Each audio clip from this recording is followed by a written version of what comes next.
Токчулуктун мол түшүндүн ырыскынын күнү болгон Нооруз майрамы быйылкы жыл менен кошо Сентябрь телерадио компаниясында экинчи ирет өтүп жатат. Майрамга коноктордун жогорку кеңештин депутаттары Гүласал Садырбаева, жалпыга малымдоо каражаттары, эстрада ырчылар менен төкмө акындар келишкен. Сүмөлөктө эч ким чыныга уюп алып бир порция иш албайт.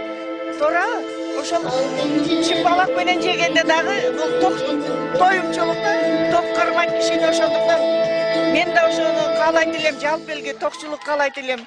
Сүмөлөк жылдан жылга өркүндөй берсин, сүмөлөгүбүз жакшылыкка кайнатылсын дайыма, тынччылык болсун. Силерге ошол жаштарга рахмат. Ата-бабаларыбыздын салтын, кыргыздын салтын унутпастан ушинтип майрамдарды уюштурганга силерге рахмат айтам. Сентябрь телеканалына чогулган коноктор көпчүлүктүн маанайы жогорку деңгээлде болду. Кыргыздын када салттарынан тышкары майрам шаңга айланып, кыргыз элинин байыртадан ойнолуп келген оюндары менен уланды. Жөөкүлүктөр жарышкан. Тушо кеси оюнунда филармониянын артисти биринчи келсе, кесиптештеринин мажбурлоосу менен оюнга чыккан Шахрат Талипова кол күрөштөн театрдын актрисасын жеңди.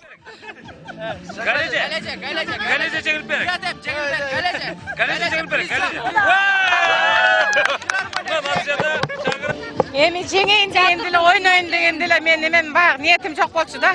Анан капысынан эле Галя көз тамашалашып кеттик мындачы. Башкалар да ошо бизди туура ойносун депчи. Бирок эми жеңгенден кийин сүйнөсүң да сөзсүз түрдө. Мен эми филармонияда иштеп аткан үчүн филармония жеңди деп ойлойм.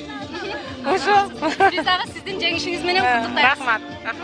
Андан тышкары кыздар арасында да аркан тартыштар орун алып, филармониянын көрөмдүү артисттерин жеңил желпи роза бийчилер тобу сүйрөп кетишти.